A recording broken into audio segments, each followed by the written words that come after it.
Hello and welcome to a Saturday specific preview. I'm joined by Paddy. We're going to be talking horses.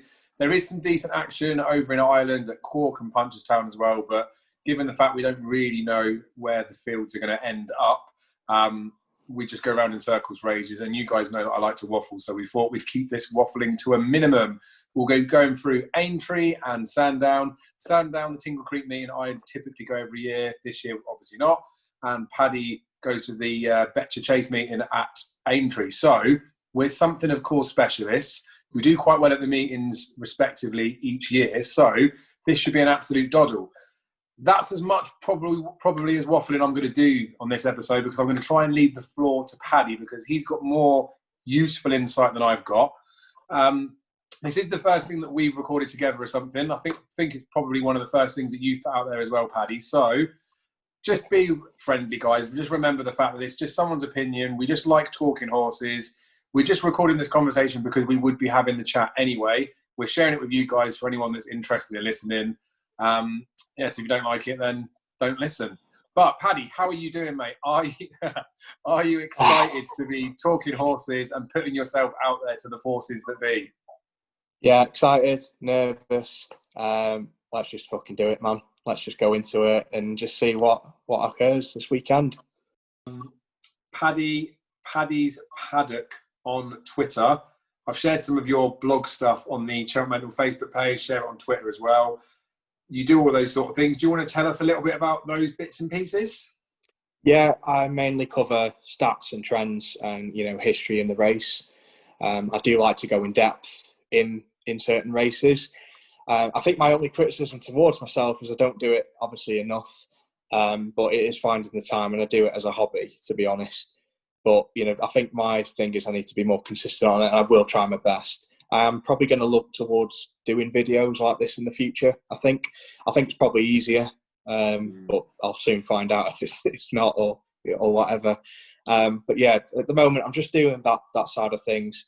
I'm not really doing anything about tipping or that side of things. It's not really for me. I enjoy the betting side, but again, I prefer just discussing the races and kind of going in depth. And as I put on my if you find out on my blogs, I'm just there to provide the pieces of the puzzle. You go away and you kind of complete that your own puzzle in that sense. So yeah, that's kind of what I do. I put that up on, I think it's WordPress, but I'll share it everywhere on Twitter, Facebook message, whatever. At the moment, it's just kind of getting a few views. But I did a good piece last year for the November meeting, which you'll probably remember. I'm going to try and do more stuff, like I say, on video going forward, I think. And yeah, that's pretty much it. Superb. I mean, me and you are very similar with it. I massively try and steer away from the tipping side of things because as much as I'm happy to tell anyone my opinion, I don't want to be suggesting to people what they should be doing. I'm just trying to say this is my opinion, kind of what I'm basing it on. You go away and see what you think of it after, because I don't want to be talking people out putting bets and all that sort of stuff. Your trends and your stats and your stuff you put together, they are awesome. Some of the best stuff is out there, which is why I like sharing them anyway. So you do me a favour for that.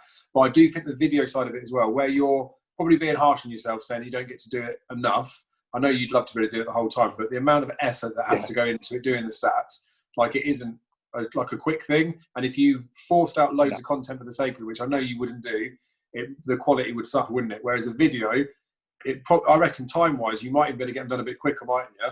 Because you haven't got to get them all up and go through and check stuff. So any of the video stuff that you do, I'm happy to stick them on this YouTube channel or share them on the Facebook page whenever you want to do any bits like that, because I'm very keen with your stuff because I like it. It's another angle. I know there's lots of other people that might do stats and trends and stuff, but people don't display it the way that you do. It's always geared to, these are the stats, this horse ticks the boxes, this is the one that you should back. And that's not the way to do it, is it? Because you can't just back on stats alone, surely. No, I think, and this is where at the end of the day you do need something called the eye test, which is where you just literally see what is in front of you. I think the beauty of this game is with the handicaps, for instance, sometimes you have an angle with, a horse may drop to a certain weight where it's won at before, a trainer's geared up for a certain race, that sort of thing. So they all kind of coincide, don't they? But you kind of find that out with the trends anyway. Even when it's not common knowledge, you do start to see, like for instance, the November Gold Cup meeting. You do see that, like for instance, Nigel Twiston-Davies does quite well. That's something I noticed, but maybe didn't pay notice to that as an example. So, yeah, the tipping side for me though, it's just not really me. I tried doing all that, and to be honest, it just felt like a lot of pressure. So people that do that out there, fair play, because I can imagine they get a lot of stick, which I do see from time to time on comments. But, you know, that's part of a gamble. You take that risk. If you get the reward, great. If not, you just have to accept that. And that's that, in my eyes. So, yeah, absolutely agree. So we've gone through a bit more about you. We'll crack on with the action. And we've recorded this in separate sections, so it'll be dodgily edited. But now we'll go on to superb. So we're going to kick off with Aintree because alphabetical order, and we wanted to kick off with Aintree. I think we're going to start with the Betcha Chase. This wouldn't be the type of race that I get like too overly excited in because I'm a bit of a graded snob, but this is a grade 3 handicap chase. So I've always got like one eye looking at it, but because it's like a national trial as well, I look at this as quite niche, which is where I'm going to just leave the floor to you. And I promise I will shut up and let you tell us about the Beecher and tell us who is going to win. Well, the Beecher Chase is my favourite meeting of the year. I know you guys are probably all obsessed about the Tingle Creek at Sandown. For me, it's all about this. For the Beecher Chase, well, Walk in the Mill, he obviously represented for Robert Walford this year. He's won it the last 2 years. Now, this year, he is going off a career high mark in this race. But I do think with his course record, and I will be looking at notes whilst I'm doing this, I do think that he has got a strong chance. He did struggle in the Sudeco, at Ascot recently. He finished miles behind, but nevertheless, that is a right-handed course. You are going left-handed this time around, and I just think he relishes these fences, and I think he is primed to go the national route. It was unfortunate, obviously, with COVID, that he wasn't representing in the national this year. I do think he may have given Tiger Roll a good run for his money, given what happened at Cheltenham.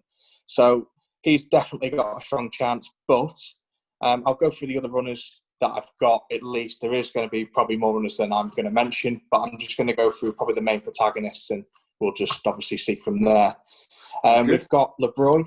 LeBroy will be representing both Ben Pauling. Now, I actually remember this horse back in the National Hunt Chase in 2019. I was one of the fortunate ones to get him on the day.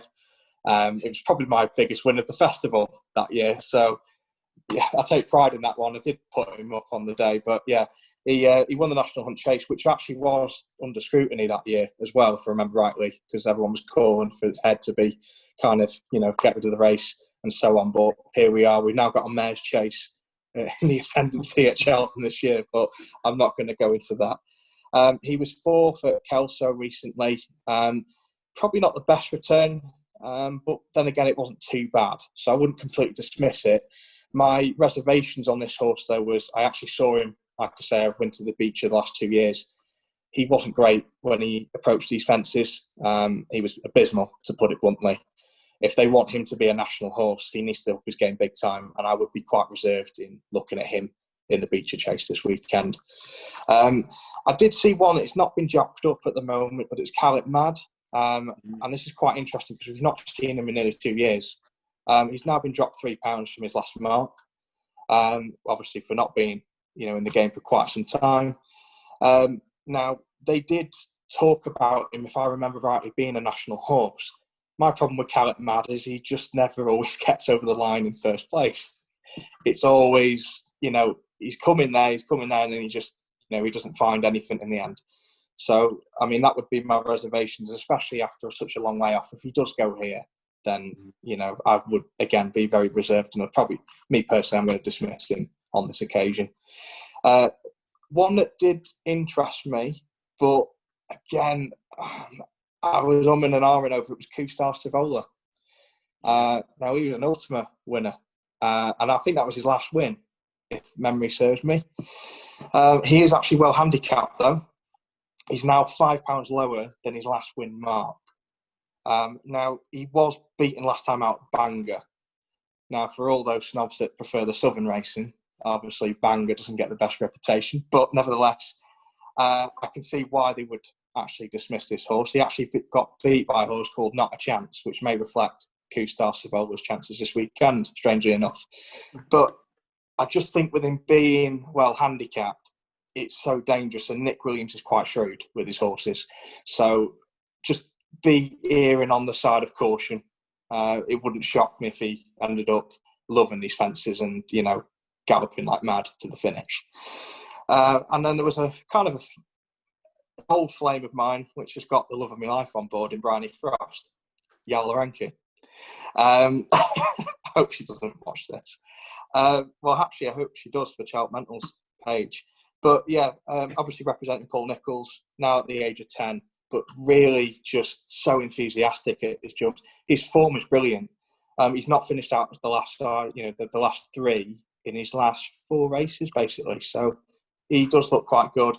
I think he should reverse the form with Ramsey Detey, who's also in this for David Pipe. He's gone up £3, so he is top weight in this. I think he's on a mark of 159, but he's always dangerous to dismiss. He usually does well at the course up the road at Haydock, but with him being so brave in and how he jumps and how he's gritty in the finishes, again, I wouldn't dismiss him, but we'll see, off a career high mark. Manila Celebration's also been entered. He's been somewhat of a revelation this season. He won the Summer Plate at Uttoxeter, and it was a marvellous win. I was actually shocked, but those on Sky Sports didn't seem as shocked as I was. So maybe they knew something that I didn't on course. And then he won the Veterans Chase by about 14 lengths, and it was a lovely win on Old Roan Day. He is now, though, on his career highest mark, which is 152. I think that would be quite difficult.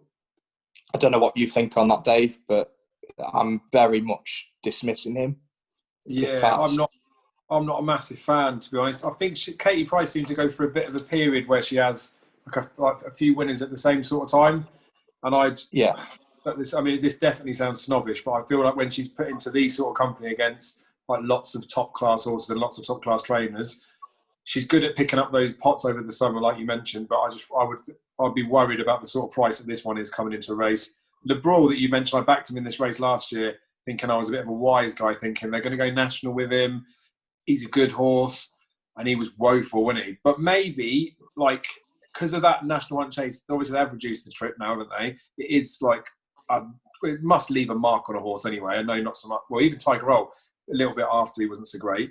But yeah, I just think maybe like the whole season after, now he's dropped in weight, he could be interesting. Now, he obviously does need to jump a lot better than he did then, but he's been well supported. So I always like to look at these races and try and find what horse, because it's a handicap, you can make a case for lots of them. I always just try and look at what horse do I think I can make a strong enough case for that the price looks wrong.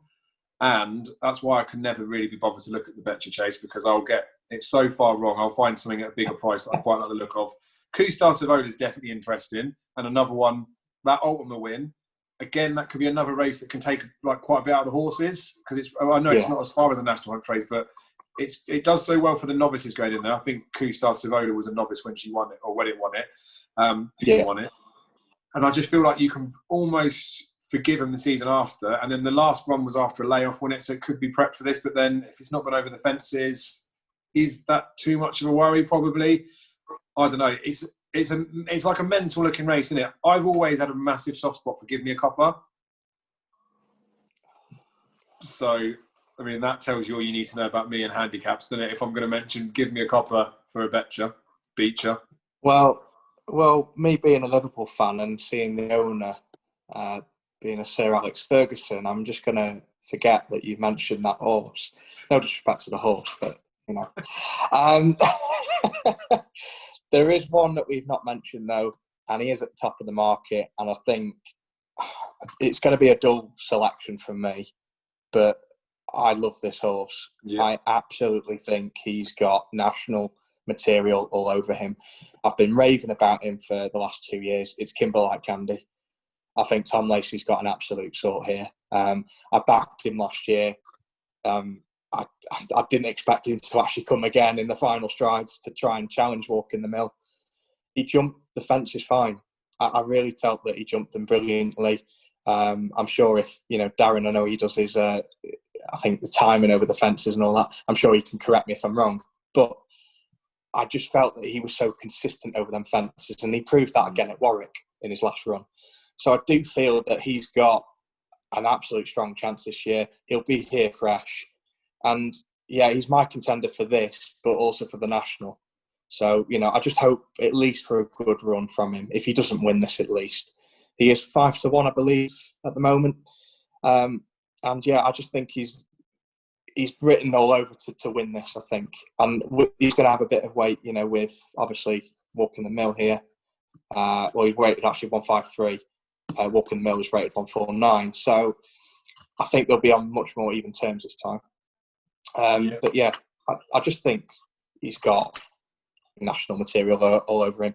I think this will be the perfect prep run for him. So it's not an outlandish kind of pick, but it doesn't have to be with him. I love the horse, and I think Richard McLennan will get a fine ride from him. So, yeah. Mate, I think that's completely fair. And that's the thing with these sorts of races. Like I say there, I find these handicaps, because they're so competitive, there's lots of horses we know from previous runs. I end up trying to look at them, look at the price, and then maybe think, they're about the right price. Then I try and look away from maybe the more obvious ones, which you don't necessarily need to do. And I've always, I obviously have a little bit of a play in the National, but ever since I was going to back Amberley House when it won the National, and my ground trainer at the time said that horse will never win a National, I fell out of love with that particular race, because he talked me out putting a bet on when I was, I think I was about 17 at the time.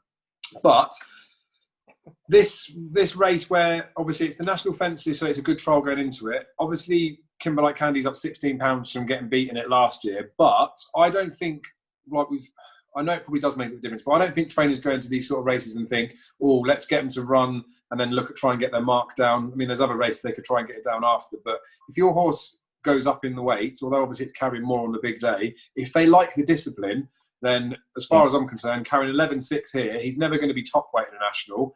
If he can carry the weight, he can carry the weight. I don't feel like if he went up a few pounds, it would make much of a difference to him. So you're probably not far wrong. Sky, I'm pretty sure, do specials on this, because I think that's the only reason I backed the Brule last year. I'm pretty sure they were money back second, third or fourth, something like that. So maybe I'll have an interesting play, but I think that's the beat you're done, mate. Can we do the Many Clouds Chase next? Because it's a graded race, it's not a handicap. Yes, can.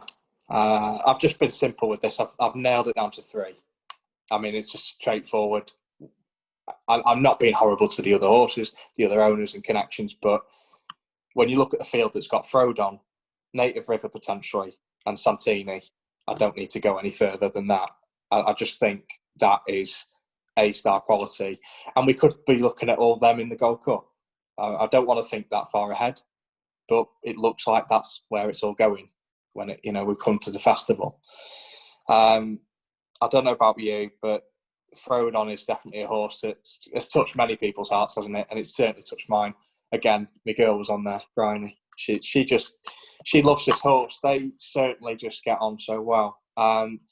He's been solid basically last season and the season before that, and he was solid in his opener at Cheltenham. I felt that was a fine performance. Just maybe it was an easier test. That's fair enough. But he's still, the manner of how he won in that handicap was impressive to see, and it'll certainly blow the cobwebs off. And I think he's got a very good chance against Native River.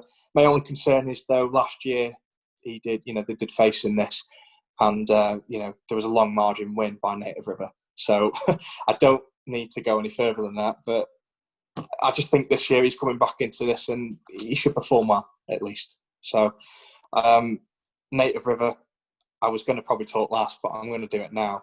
I love this horse. I have done for years. When I saw him win that Welsh National years ago, to winning the Gold Cup himself, even the Denman Chase, I don't know what more I need to do to explain to people how much this horse actually makes me feel when I watch him.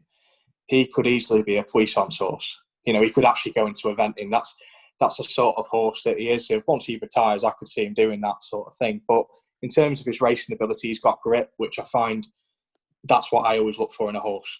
You need to show grit. It's all well and good being the most talented horse, but to me, especially when you think about Gold Cup winners, you need to have grit and you need to have something. And a lot of these winners of the Gold Cup, especially, just naming that race because obviously that's the one he's won, they always show grit. especially when it matters. And Native River, especially on a return, my only concern is obviously coming back from an injury. But hopefully Tizard's got him, in fine fettle. And I hope he has another good season. I think he's primed for the Welsh national, I believe.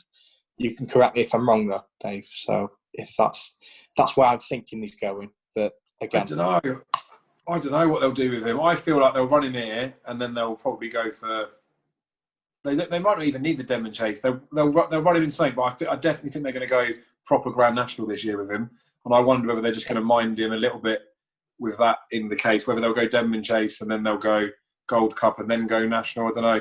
Thing is, Tizard's not afraid to run his horses, is he? So no. I like that in him. I trust him as a trainer as well. So if he wants to run him 5 times this season, let him do it. But I've got very little doubt in my mind that he is the one to beat in this race. Yeah. And I get why Santini's fav, because a bit younger, he has won at Aintree.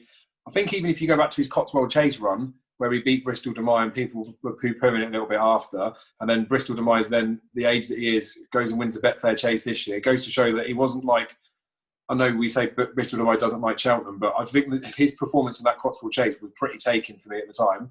Then obviously he's gone and run well at Cheltenham. I like the fact that he's here. And also, with Jerry McGrath on, when Santini won it would have been the Ballymore trial, although he went into the Albert Bartlett at Cheltenham, Jerry McGrath was on him. I can't remember who Nico rode. He rode someone else. But I told all my mates to get onto Santini for that trial. And then when Nico wasn't jocked up, my mates were livid with me. So much so that 4 of us were going to Cheltenham. Only one of them actually came with me. They were like, "You're an idiot." Then he drifted out a little bit, so we actually could have got a bit of a bigger price than back him short to only post. Anyway, long story short, we know the history. He beat Blackop that day. Jerry McGrath was on him, so the jockey booking in no way worries me with him. And no. I think you've mentioned this before when we were talking before we recorded, he's a boat, isn't he? So this race probably should suit him. But just like Native River last year, I know Mike Bite fell, but he would have battered Mike Bite anyway. I just think the two of them, again, price-wise, they should be a lot closer. If they made it 7-4 the pair, I wouldn't be able to bet in it, but I'd probably still say I fancy Native River to win it. The fact that you can get 5-2-ish Native River, I think he was 11-4 before, and then Santini's 11-8. I just feel like they're both going to go the opposite directions. Native River's only going to get shorter, and Santini's only going to get bigger. I couldn't have Froden in this, at all. I do like Froden. I think he'd be a nice horse, but it's just he's Cheltenham, isn't he? And I love him as a horse, but he needs to leave this to the big boys to play. Native River, Santini, both love it round here. They're going to hack up in this, I reckon. It just depends how it goes after. Jumping's obviously important, but I would be disappointed if Native River didn't win this. I agree. Before I wrap this one up, I just think with Santini, this is from a personal standpoint, I'm throwing my neck on the line. I'm sure people are going to hate on this. I've never really been convinced from him just from the eye test. There's just something in me that just doesn't enjoy watching this horse, and I'm sorry to say that to people, but I have to then counterbalance that and accept that maybe I am wrong, because his form does say it all, like you've just alluded to. So, at the end of the day, he's beat a Betfair Chase winner. He's beat, he's only just come behind Albin Photo. Although I'm still adamant he probably should have won that race, but that's here, near or there at the point. It's got to be between them two. I had to mention Frodon though, just for his obviously his accomplishments, and he's just a solid horse, and I think we're going to get a lot of clues from that race, I feel. Definitely. I like Santini. I liked him for a long time. He annoyed me because the Albert Bartlett, Kilbrick and Storm was the lively outsider I put up, so that was fine. This ends up being a show just about me after timing, didn't it? But I was big on Santini, and I thought Nico gave him an absolute shocking ride, and it annoyed me because he picked up the pieces after Jerry rode him to beat Blackop. Nico got the wrong horse then, and Jerry wouldn't have sat so far back on him. They gave the leader too much rope, and I think he probably could have won an Albert Bartlett. But then when he does it a few times, you start questioning, maybe it's not the jockey, maybe it's the horse a little bit. But I think he's an absolute beast. The only major lingering painful concern I have about him is that run last year in the intermediate chase when Now McGinty got so close to him. I've got it in my head that you screw him for his first run of the season. Anything competitive, I can't see him being good enough to win it. If he did go and win it, then fair play, he's even better than he was last season, and he's entitled to progress. But I just got that little grey mark around him, just thinking his big day will come at Cheltenham. He'll go Cotswold Chase again, then he'll go Gold Cup. I feel like that's the time for them to be like peaking him. I don't see any benefit now of like giving him a hard race and all those bits and pieces. Not saying they're not going to try, but just Native River, been there, done it. Probably not as good a horse as Santini will be at the end of the season, but yeah, I think I would have taken Santini on, and that's probably why, again, with the prices, if Santini had been like a 5-2 poke and Native River was 11-8, I would be able to say they're like the right prices. That's the way they should be. But I'd still be looking at it thinking, wow, is Santini starting to get too big a price? That's the kind of way this race sits with me, that it's between them two in it. I wouldn't be surprised either way with the results, but I'd like to think that Native River will do him and do him in proper. So that's enough of that, because I'm just going to keep going back and forth. I love a waffle. Grand Sefton, handicap chase after. Speaking of Mike Bite's in the Grand Sefton. You must have some info, stats, selection. I reckon you must have a pretty solid selection in here. Dingo Dollar. That's all I'm going to say. Do you know what? I do have two selections. It depends where one of them goes, though. So I'm just going to go off what I've written down, actually, because I've done an absolute essay. So I'll try and keep it short and sweet where I can. So I did see that Modus is in the lineup. He's now gone up £11 since he actually beat Springtown Lake last time out, Aintree. It was a nice win, but I do feel that the form can be reversed. And that's where I think that Springtown Lake will be my first selection in this race. I've just had a look and seen, like, Senior Citizen, made a hash at the final jump last time out. Now, that form, he did get beat by Espoir de Remay. I think that's how you pronounce the name, so apologies. But he got beat today at Haydock. So he got beat by Venetia Williams' horse. I think a few people tipped that up at 16-1 from what I saw on Twitter. Now, basically, he will remain on the mark of 134. That is Senior Citizen. Huntsman's Son is one that really did take the eye to begin with when I looked at this race. His run at Weatherby looks quite strong. He has gone up £9, and I do get concerned about, at the age of 10 now, obviously he will become 11 at the start of the year. I'm just not sure if he can handle the weight. But you rightly alluded to before, if a horse can handle the weight, it can handle the weight. Sometimes you have to kind of forget that. I mean, that's probably stating the obvious, but at the same time, this is why we go through this. And sometimes I just have the opinion that some horses just can't handle it. They reach the ceiling, and that's that. But I do like his form from Weatherby. It does look quite good. Lord de Mensole, I really think this horse has got quite a bit of progression still. I am quite taken with him, especially when he jumps his fences at Haydock. Frustrating at times, especially at Kelso recently. I really do hope that he puts that behind him. He was odds-on favourite, but at the end of the day, horse doesn't know if it's odds-on favourite or whatever. So he just didn't enjoy it on the day. But he didn't beat far, and I just hope that he comes back to his best from last season, because last season's form would put him in good stead. The horse that I was mentioning at the start, but I'm not sure if he's going to go Sandown, is Creve Hill. Now, he's quite a prominent horse. I think last time out he actually led in the field, off the top of my memory. And he basically performed in the Old Roan, and I think he can put this performance behind him from the Old Roan. I think that was quite a tough race when I look at the field. It wasn't a bad performance, though the lengths may suggest otherwise. I think that on his day, especially in this total race, he may come alive, being quite prominent. And he does drop £3. I think he's now back on a mark of 149. So the two that I would look at is Springtown Lake and Creve Hill. I think they're the two. Maybe dangerous to dismiss the others. Yeah, true. Sorry. I mean, you'd know much more about this race than me, to be fair. So I agree. Well, I'll just have to agree. It's easier, isn't it? Creve Hill's interesting, though, because he's entered in this 2 mile 5, and then the race he's entered in at Sandown's 3 mile 5. So I think I can't remember. I think he's won over 2 mile 3 as well recently, and all that sort of stuff. So nice, versatile horse, especially when it comes to Twist and Davis. Like, they know what they're doing with these types, didn't they?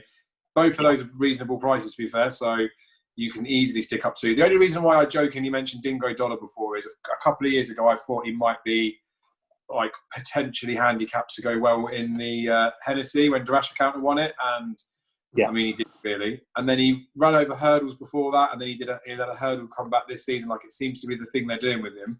But he's running lots of races after that, and I've just looked at him, and the more I watch him back, I just question his stamina now, and I wonder whether maybe, just maybe, now they're dropping him back in trip, that could be the key to him.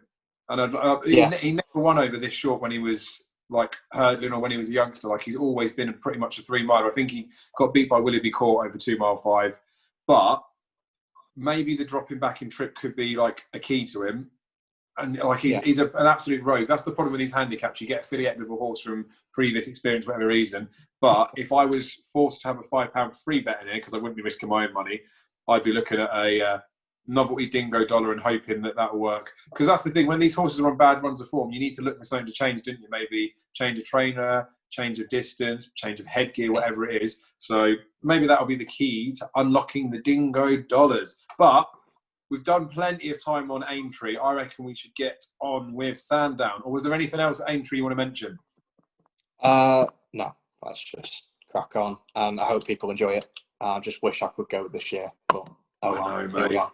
But as much as it is painful to do it, just like, because obviously I go racing plenty, it is painful, but I'm actually enjoying a bit of not having the travel and bits and pieces like that. And like, it's getting to the point where I'm getting bored of it now because we're into Christmas and this is where it all starts to ramp up. But people are going to be able to get themselves back on courses soon, and we'll see how things go at the festival. And there's always next season, isn't there? We'll be all right. So we will. Sandown, there's quite a lot of decent enough racing, but I personally think we should kick off with Graded Snob, Henry VIII Novices Chase, where I'll say my 3 penneth before you go in, if that's all right, and then I'll shut up about it. Go for it. Hitman was like freakish on his debut.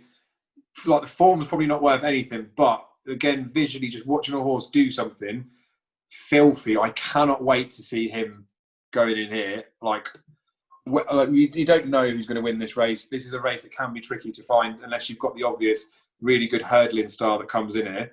But lots of these horses maybe weren't so great over hurdles, so it does look wide open. I'm really keen to see Hitman. All Mankind, the Masterson's hurdle run they ran him in, mate, and then they've decided to stick him over fences, and then we know how good Dan Skelton is at getting his novices going. There's no way they weren't going over fences with this horse before they ran him in the Mastersons. Whether they mentioned it, whether they didn't need to mention it, whatever it was, but he's another one that gets the 4-year-old allowance. He was filthy. All the Skelton's horses are doing that, so obviously interesting to see. Eldorado Allen, I love this horse. When we did the Chepstow preview, me and Daryl, he was running on the Sunday, and I said to Daryl, like, he could, like, Shishkin's going to win the Arkle, but Eldorado Allen could be like an Arkle horse. I thought he was like a lively outsider for a champion hurdle last year. He ran really well at this track in a handicap hurdle. When it was a long layoff, he drifted like a barge. He was 5-2 like, the morning, and he went off to like 10-1 on the exchange. I just kept piling on the exchanges, and then he was so far back, I was like, I've done way too much here because I thought I could trade it in running. Luckily, he got into a battle and then only just got beat, but that was good. He likes it around here. He's obviously decent. Fusel Raffles, I don't know if he's going to run here, but Nicky Henderson's there, isn't he? Nico's there.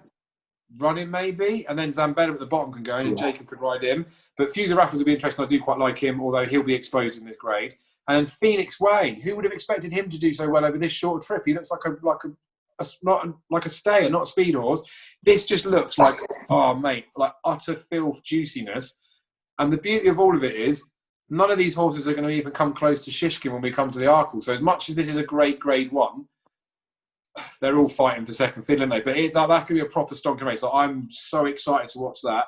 I would not be able to be pitched in with a punting perspective on any of them because there's too many that I like. And like price-wise, they all look relatively tempting. I mean, I know you can't back them all, but it's semi-annoying that Shishkin's not coming here just because Altior came in before all that sort of stuff. And like, it would answer so many questions because Shishkin would be going in against like the best of the British. But in its own right, this race looks absolutely filthy, and I can't wait, mate. Can you narrow it down any more than I can? There's one you didn't mention, but I'm going to come to that in a moment. You mentioned Phoenix Way. His form is not... I do like that Warwick form from recently, with Stratagem, obviously beat him, and then Quick Grab and finished nowhere. I really like Quick Grab him. I think he's won, maybe the handicap routes, but we'll see. The one you didn't mention was GA Law. I think he's absolutely solid, to be honest. He won really nicely in the Rising Stars Grade 2. And I think, as a 4-year-old, obviously there's a few 4-year-olds in this. Obviously you mentioned Hitman, who we don't know much of. But I really think that this horse enjoys the bigger obstacles. And I quite enjoyed his performance, actually. It's not just by the lengths he did it, which surprised me even more. It was more the fact that he approached his fences really nicely. And I think he's got a really good chance in this. I agreed with all the other stuff, not because I have to agree, but I really do, especially regarding All Mankind. It did surprise me when he went over chasing. I was like, what are they doing? This is a horse for hurdles. What on earth are you doing, scouting? But obviously, that's why I'm not a trainer. So, yeah, he looks solid. And I think he's definitely a good alternative. I'd probably use them too, GA Law and All Mankind. I do like Eldorado Island though as well. Yeah, it's a solid race. It's a really solid race, and I'm fascinated to know where everyone goes. Hitman, I didn't really mention too much on him in my notes. I just think he could be anything. And you mentioned about the form, and maybe that's where I'm at with him at the minute. Is the form probably doesn't amount to anything, and we've seen horses do this before, and they've not amounted to anything. So I'm just going to sit on the fence. I hope he does do well, though. It'd be great for the sport at the end of the day to see enough star in the making. Superb. So, because we're on a time limit with Zada Zoom, I'm going to cut this short and then we'll continue on with it. I think we've only got 2 more to cover at Sandown, so we'll do that. But, I think that's the Henry Nathan obviously Chase covered. Like, it's seriously, it's a fantastic race. If anyone's got any balls to have a strong opinion in it and actually have a selection in it that they actually strongly fancy, then fair play. I do feel like normally this can be a feeder into an Arkle, but the Arkle winner's Shishkin. So typically, I would say if you've got a strong opinion in this race, look at them towards the Cheltmental Festival for an anti-post punt. I'm not saying you shouldn't do that this year. If anything, if you've got a bullish opinion in this race, you probably wouldn't be too far wrong throwing a dart in at Cheltenham, because the race is going to cut up at Cheltenham. I don't really bet each way, but people like to bet that way. We obviously don't know what's going to happen as the season goes on. Like, something could happen to Shishkin. So you're going to be backing these horses that would win this, that typically a Grade 1 winner, especially this, would be going fab for the Arkle. Whichever horse wins this, no matter how impressive they are, even though we've confirmed that it is going to be a competitive race, they will not go favourite for the Arkle. So there potentially could still be a bit of value after, but all I mean is they're going to all be pretty big prices pre-race. Yeah. So, I wouldn't have any suggestions for that because I don't have an opinion of who could strongly win this. But I would just think that for people that have got a strong opinion, just have a think about how to play it. But it is proper tasty race. There'll be clues for other races out of this race as well for the rest of the season. So, we'll wrap this bit up, restart the next one, and then I'll make it look seamless in the recording. So we are back after that short intermission that won't actually be an intermission, just me fanning about. So Betfair, Tingle Creek Chase, Grade 1 Sandown, Paddy, mate. I feel like there's not really much for us to talk about in this. So I said my piece on the ante-up thing yesterday. Well, I didn't specifically in this race, but I feel like Altior wins this next race. No, I'm going Politolog. I really think that though Altior didn't go the champion chase, and I understand that, and I've thrown my neck online, and I really appreciate that. I just think with Politolog now there is more to come. That thing I mentioned earlier with grit, this horse has abundance of that. Like, when you just think he's done, he just keeps coming back for more. And that's what I see in him. I think with Altior, I've loved watching Altior, especially, because I've mainly got into this game probably back in 2013. And, I was watching horse racing before that, but probably 2013. And he's one of the horses that I've kind of grown to watch, thoroughly. And he's created so many memories, from a national hunt standpoint. I think if Altior wins this and then goes on to win the champion chase, I think the debate with him and Sprinter Sacre needs to stop at that point. I think he would have then proven everything. But to me, I don't think it's going to happen. I just don't. I think this season, it's dangerous to dismiss him, but at the same time, I'm going to do it. I'm going to go with my gut feeling, and I think he won't win a race this season. I'm going to say it now, and I'm going to be slaughtered. I'm happy for this to be clipped. It's fraudulent. It's really fraudulent, but I'm not going to go with my heart on this one, Dave. I think it's done.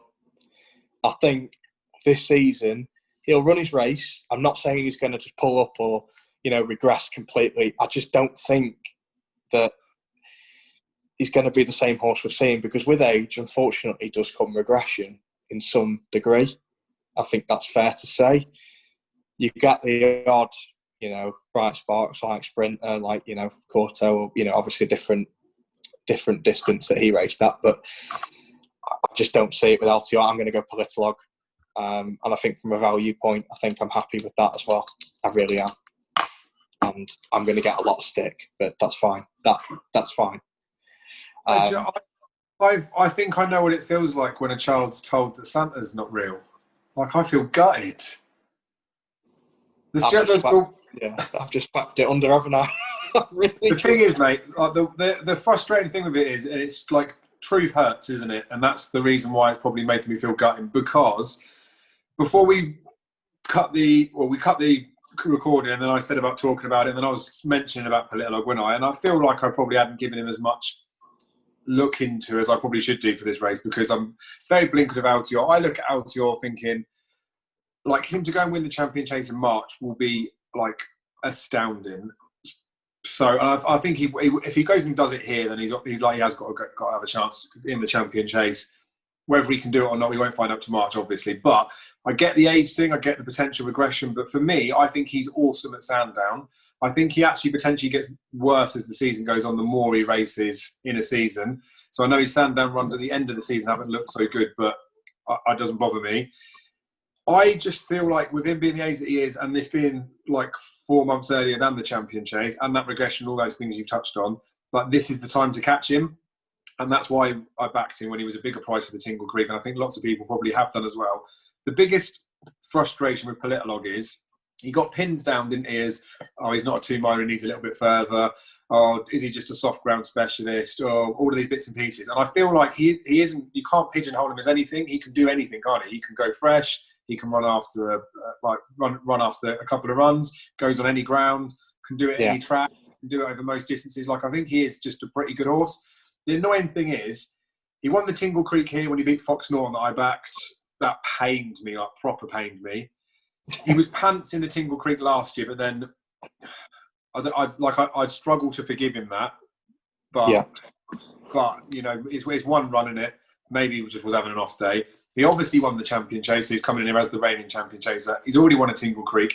And if you go back to the season before, which is why Harry Cobden was a bit naive to jump on Dynamite Dollars and not ride Politolog, which I think he knows now that he gave one away, because Politolog was only 2 lengths behind Altior, when Altior won a Champion Chase.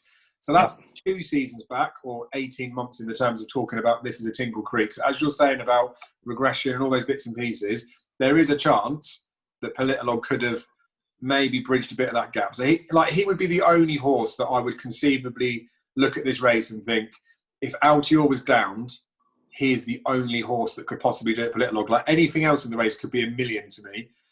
Grenadine, like the progressive youngster, maybe. Rouge Vif I can't have at all. Don't believe he's anywhere near as good as the rating suggests, even if he did get his desired good ground.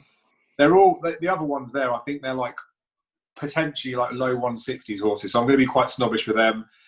It is Altior's to go and lose as far as I'm concerned. Politolog does worry me. The fact that you've brought him up and you make like nice case or that sort of thing from as well worries me a tiny bit more as well. The fact that Cobden's not on him and he's riding Grenadine, I think he made his bed with him last season, didn't he? Harry Skelton won the Champion Chase. Yeah. It'd be a bit offensive to take him off. But it is, I mean, Harry Cobden, I guess, would have had the first refusal. But then in saying that, John Hales, maybe he's stepped in. Who knows? Don't think you can read in the jockey bookings. Politolog does definitely worry me. The fact that you've made that case touched a nerve with me, definitely. I think we'll have to just leave it there, won't we? Look, I'll be gutted if Altior doesn't win the Tingle Creek, mate. Financially, it will be like annoying, but I don't care about that. I want him to win it. But yeah, sometimes, like again with the price and all that sort of stuff, sometimes things can look too good to be true, can't they? They can be. If he does get beat, that's the only horse that could beat him Politolog. So at the end of the day, mate, one of us is right. That's what the people want, didn't they? First and second favourite. No, he's not even second fav, is he? He's not even second favourite. Politolog? No. Grenadine. Oh, Grenadine, no, he's third fav. But yeah, Muggy each way Politolog could be it, couldn't he? If you could forgive his abysmal performance. But yeah, I mean, I think we've covered it enough there, haven't we? I don't feel like there'd be many people personally. I don't think there'd be many people looking at either horse, like any other horse apart from the two that like we're keen on here.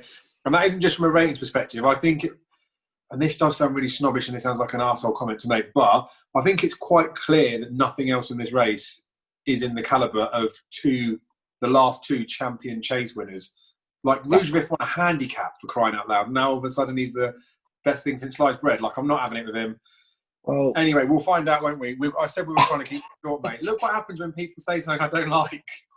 Well, it's not. This wasn't to cause anything like that. Oh, I really believe I've had it in my head for the last week, and I've gone over and I've looked at so much footage that I possibly can in the short space I've got. And I just, and I'm weighing up in my mind, I'm thinking, is Altior really going to come back and do what, the likes of, I've mentioned Sprinter, because he's the only one you can really mention because he did it at such a late age as well. And I just don't see it. He's going to be 11 at the turn of the year. And I'm just like, I've got to weigh it up. And I think Politolog's just got something more to give. Yeah, and I suppose at the prices as well now, like you couldn't be, like I say, he was 7-4 after Deffy lost in the slower. So again, that was the time to be getting in. He was a bigger price before. Like, there's no way in the life of me I could be backing him out to your odds on in this. The only thing I will say is though, like, it was obviously that bad run behind Surname. We say bad run. He got within 2.5 lengths of Surname, and he sort of franked it a bit after. I know he flopped in the King George. Politolog couldn't get close to Surname. I do think Altior was a better horse than him. And I know he had like the little thing for Cheltenham, didn't he? But that was like minor as well. I thought he was pretty good in the Game Spirit in Newbury. Like, I don't feel like he's not what he used to be. The interesting thing is he worked with Epitan, didn't he? When Racing TV showed it all on the TV, and lots of people were talking about how he didn't look great in there because he had to be ridden a little bit. But at the end of the day, he was there as a lead horse for Epitan. We saw how good Epitan is in the fight in fifth. So I wouldn't judge him on any of that sort of stuff. But I do think that. Maybe not as many, but I think there's a lot of people that would be quite happy to see Altior get beat this weekend. And for me, that's a sad day in sport when people want the king to fail. I'm telling you, from a heart point of view, I'm like, it is sad for the sport if he does lose because he is such a legend. At this point, I think people still argue this, that he's not a legend. Or he's not a great. I think at this point it needs to stop because he is. Yeah. There's no way on this goddamn planet that anyone could dispute what he's done for the sport. There's people that I know that are not even interested in racing and they know who Altior is. So that to me speaks volumes. Yeah. But just talking about this season, I just don't. I don't know. I'm at the point where I'm just thinking, maybe I'm thinking logically, maybe I'm not. But I just think it's done. The fairy tale has to come to an end at some point, unfortunately. And that's quite a negative point to end on from me. Yeah, well, maybe, but no. But I think you're right. You're looking at it like realistically, and the only horse in here that I would be able to say, if Altior got beat by him, like it'd be like a respectful decline for him. Would be if Politolog was beaten by. I mean, Altior was beaten by Politolog. Like I say, I mean, no disrespect to the other horses in it because they're all like very, very good horses, and I wouldn't mind owning a bit of any of them. But if he got beat by anything else in it, I'd be gutted for him because again, when he got turned over by Surname, he was beaten by the highest rated horse in training. Like it's not like he got beaten by a Mickey Mouse horse. And again, if he was beaten by Politolog, I'd be surprised, but it wouldn't be like he's been beaten by a Mickey Mouse horse, would it? But we need to stop there because I'm struggling to hold back the tears. I'll get you some Kleenex if you want. If I'll send it all the way to wherever you are. So I'll be in a ditch somewhere if he gets beat on Saturday. Wait. The last race that we wanted to go through, I say I'm parking this back to you now because I'm done with you after what you've just said. But it is a nice handicap chase. Class 2, 0 to 150. So me as a handicap schnob, once they're past the 135-ish mark, I do get a bit more interested, mainly because there are lots of flops from graded company that have never made it. But the Betfair Exchange back and lay London National Handicap Chase. Don't think we're going to have to waffle about this one for too long because I've got nothing to say. But I think you've got one you like in here, haven't you? It's in Classic Ben.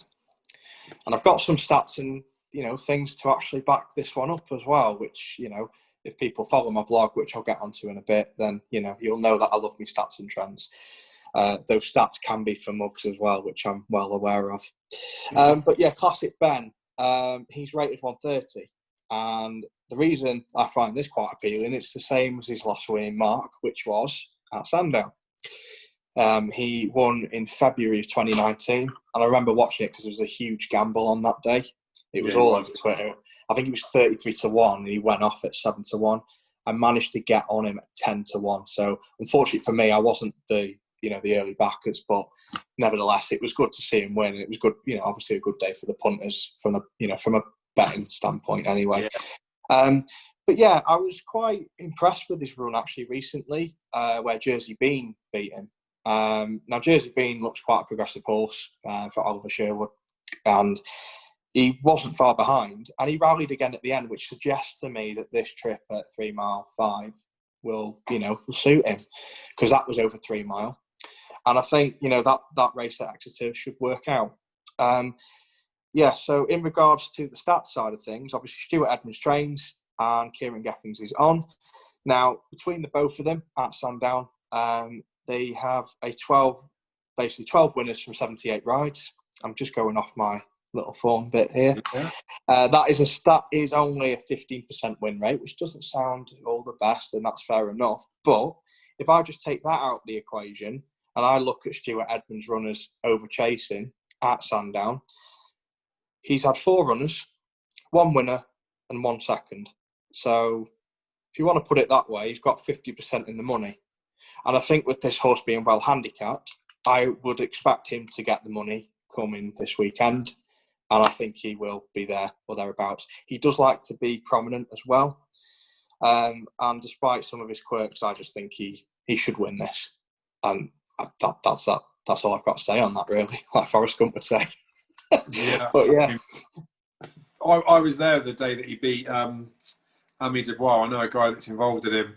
Mate, we were gutted as well because we were on Ami, saw the money coming for Classic Ben, and as you say, it was widely known. And fair play for all the people that got involved. It's nice to see the bookies get a good spanking in it. But there was a part where I thought to myself, I could just have a score on this and just cover the bet, have a bit of a release, and then I was just like, "Now, do you know what? Stuff that. Our guy's going to win." Didn't quite pan out, did it? But you look from the pool wise there.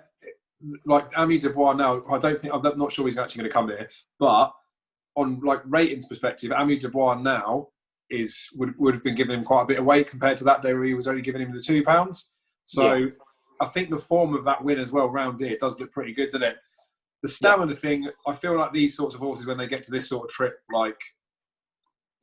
it sounds like such a stupid thing to say, but if they stay far enough to be winning an extended 3 miles. You'd like to think they should be able to stay this. And I know it's a very much a different test. But I feel like if they go steadier in the race, all those bits and pieces, they'll be fine with it. Like with the National Hunt Chase as it is now and the 4 miler as it was before, you see lots of horses that run over 2.5 miles in the season but still manage to get the trip. And I feel like he probably is one of those that probably does get it. So what do we think then? He's going to be popular gamble again, or is he already short enough? What is it? Let's have a gander. And he's only young as well, isn't he? He is young, and that's the thing with this. I just look at it from a progression standpoint. I just think he's got something more to offer. And I think being back on a similar mark, again, from when he last won, to me, it's a no-brainer. And I just can't see anything else in it, but maybe I'm being harsh. He's about 5 to 1-ish, so each way quarter the odds first 3, because there's 15 entered. They ain't all going to come because we know some of these are going over to Aintree. I mean, you'd be proper muggy each way betting it because you'd like to think you'd be in the first few at least. Yeah. I would give a shout out to Cloudy Glen. I did see his win recently, but to be honest, I'm not even going to overcomplicate things. We'll just stick to my guns, toss it, Ben, 5-1, just go for it, win, end off. Let's do it. Boom.